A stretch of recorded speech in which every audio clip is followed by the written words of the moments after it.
కరీంనగర్ నగరంలోని తీగలకుట్టపల్లి railway over bridge నిర్మాణ పనులు ఆలస్యమవుతుండటంతో ప్రజలు తీవ్ర ఇబ్బందులు ఎదుర్కొంటున్నారు. రైల్వే గేట్ వద్ద తరచూ ట్రాఫిక్ సమస్యలు తలెత్తుండగా వర్షాల కారణంగా రహదారి అధ్వానంగా మారి రాకపోకలు కష్టంగా మారాయి. ఈ సందర్భంగా కాంగ్రెస్ నాయకుడు మల్యాల సుజిత్ మాట్లాడుతూ 154 కోట్లతో చేపట్టిన రైల్వే ఓవర్ బ్రిడ్జ్ పనులు 3 ఏళ్లు గడిచినా పూర్తి కాకపోవడం బాధాకరమన్నారు. ప్రజలు రోజు ట్రాఫిక్, బురద, గుంతలతో ఇబ్బందులు పడుతున్నారని ఎంపీ బండి సంజయ్ ఈ ప్రాజెక్టు ఆలస్యంపై ప్రజలకు సమాధానం చెప్పాలని డిమాండ్ చేశారు.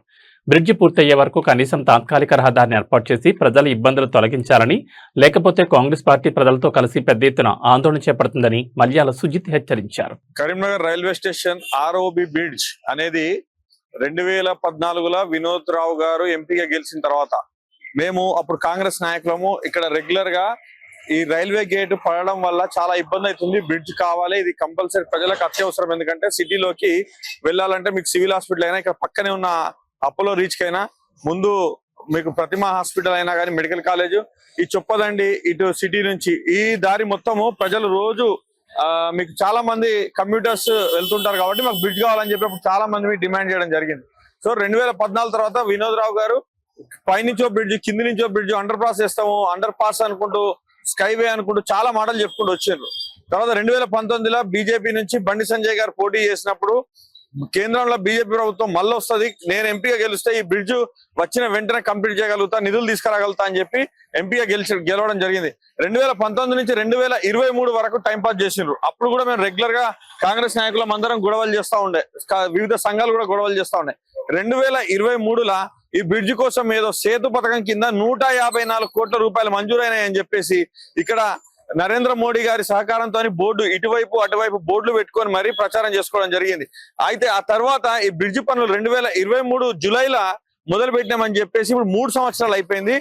చూస్తే నత్తనడగన సాగుతా ఉన్నాయి. ప్రతి వర్షాకాలం ఇక్కడ వర్షం పడ్డప్పుడు ఈ రోడ్డు ఎంత అంటే నల్ల మట్టి కాబట్టి కంప్లీట్ గా బురద తయారవుతా ఉంది. ప్లస్ ప్రతి రైలు వచ్చిపోయేటప్పుడు ఒక 20 నిమిషాలు గేట్ వేస్తా ఉన్నారు. ఈ కేంద్ర మంత్రి గారు రైల్వే అధికారులతో మాట్లాడి కనీసం ఆ రైల్వే గేట్ టైం అన్న ఒక 5 మినిట్స్ డ్యూరేషన్ తగ్గిస్తారేమో అనుకున్నాం, అది చేయలేదు. పోనీ ఈ బ్రిడ్జ్ అన్న కంప్లీట్ చేస్తారనుకున్నాం, అది చేయలేదు. ఆ తర్వాత మధ్యలో మేము ఏం గొడవ చేసినామంటే, కాంగ్రెస్ ప్రభుత్వం అంతకుముందు ఎన్ని బ్రిడ్జిలు కట్టినా, ఎన్ని నిర్మాణాలు చేపట్టినా గానీ కాంట్రాక్టర్ తో ఒక ఎంఓయూ చేసుకునేటప్పుడు తాత్కాలికమైనటువంటి ఒక రహదారి మంచిగా కల్పించాలి ప్రజలకి, ఇది అగ్రిమెంట్ లో ఉంటది. కానీ ఇక్కడ బండి సంజయ్ గారికి, ఆ కాంట్రాక్టర్ కి, ఆ బీజేపీ మరి ఆ మంత్రి నితిన్ గడ్కరీ గారికి ఏమైనా మరి కుమ్మక్కైన రా, లేకపోతే వాళ్ళకి ఏమైనా ఇంకేమైనా ఉన్నాయా అనేది ఏర్పడడం లేదు. మేము ఎంత డిమాండ్ చేసినా గానీ ఒక్కసారి ఏదో తార్ రోడ్డు తెచ్చి ఇక్కడ పోసిండ్రు, టైం పాస్ చేసిండ్రు, అంతవరకే. తర్వాత వర్షాలు పడితే ఆ రోడ్డు కొట్టుకోపోతుంది కదా. మరి లాస్ట్ ఇయర్ నుంచి చూస్తే కనీసం తట్టడు మట్టి కూడా తెచ్చి ఆ కాంట్రాక్టర్ ఇక్కడ పోయడం లేదు. బండి సంజయ్ గారిని ఒకటే డిమాండ్ చేస్తా ఉన్నాం, ఈ దారి అనేది చాలా ముఖ్యమైనది. ఇక్కడ మీరు ప్రతిమా హాస్పిటల్ నుంచి అలాగే సివిల్ హాస్పిటల్ కి లేదా అపోలో హాస్పిటల్ కి పేషెంట్స్ వెళ్ళాలంటే అంబులెన్స్లు ఇదే దారిన వెళ్తాయి. కమ్యూటర్స్ డైలీ కూరగాయలు తెచ్చే వాళ్ళైనా, విద్యార్థులైనా, డాక్టర్లు, వైద్య విద్యార్థులు అందరూ కూడా ఇదే దారి ఉపయోగిస్తారు. చొప్పదండి, చామనపల్లి లేదంటే నగునూరు ఈ గ్రామ ప్రజలు డైలీ సిటీకి రావాలంటే ఇదే దారి ఉంది.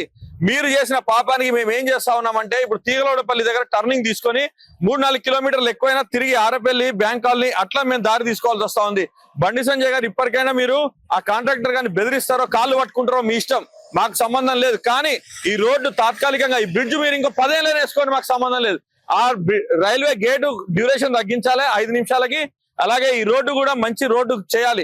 ఎందుకు అనంటే అంబులెన్స్ లో ఇప్పటికీ ఒక 4-5 మరణాలను కూడా ఈ లేటు అవ్వడం వల్ల 4-5 మరణాలు మనం చూడడం జరిగింది వార్తల్లో. అలాగే ఇప్పుడు కనుక చూసుకుంటే చాలా మంది ఈ రోజు వాడేటువంటి వాళ్ళు ఇబ్బందులు పడతా ఉన్నారు. ఆ గేట్ దగ్గర నుంచి ఇక్కడ వరకు ఎంత బురద అంటే కాలు పెడితే జారిపోతుంది. అలా ఈ లోకల్లో ఉండే కమ్యూటర్స్ కూడా అదంతా చుట్టూ తిరిగి పోవాల్సిన పరిస్థితి. లేదంటే ఇక్కడికి వద్దామంటే వాళ్ళ పిల్లలు కింద పడతారు, యాక్సిడెంట్లు అయితే అన్న భయం. కాబట్టి బండి సంజయ్ గారిని ఒకటే డిమాండ్ చేస్తా ఉన్నాము, ఈ కేంద్ర ప్రభుత్వం మోడీ గారి సహకారంతో ఇప్పుడు బోర్డులు పెట్టండి. ఎందుకు ఇప్పుడు దుమ్ము పడుతుందా మోడీ గారి ముఖం మీద, లేదా బురద జిల్లుతుందా మోడీ గారి ముఖం మీద? ఎందుకు మీరు ఇప్పుడు బోర్డులు పెట్టడం లేదు? అప్పుడు ఎందుకు ఆ డ్రామాలు ఆడినరు? ఇప్పుడు ఇక్కడ నగర మేయర్ గారు వాళ్ళ ఇల్లు ఇక్కడే ఉంటది, కిలోమీటర్ దూరం. ఆ మేయర్ గారు కూడా బోర్డులు పెట్టిండ్రు మోడీ గారి సహకారంతో. మేయర్ గారిని కూడా మేము ఈరోజు డిమాండ్ చేస్తున్నాం, మీ కరీంనగర్ కార్పొరేషన్ లో కొన్ని పైసలు లేవా? పోనీ కాంట్రాక్టర్ చేయట్లేదు, మీకు ఓట్లేసిన ప్రజలు ఉన్నారు, ఈ చుట్టూ డివిజన్ ప్రజలు ఉన్నారు, వీళ్ళ కోసమైనా, నగర ప్రజల కోసమైనా, నగునూరు ప్రజల కోసమైనా మీరు కనీసం కొన్ని లక్షలు ఖర్చు పెడితే మీకు ఇక్కడ డస్ట్, రాక్ డస్ట్ అనేది ఉంటది, కంకర రాళ్ళు అనేవి ఉంటాయి, ఇసుక, సిమెంట్ ఇవేమైనా మీరు ఉపయోగించి దీన్ని తాత్కాలికంగా ఒక 2 years ఉపయోగపడేటట్టు దీన్ని చేయాల్సిందిగా మేము డిమాండ్ చేస్తా ఉన్నాం. మల్యాల సుజిత్ కుమార్, కాంగ్రెస్ నాయకులు, కరీంనగర్.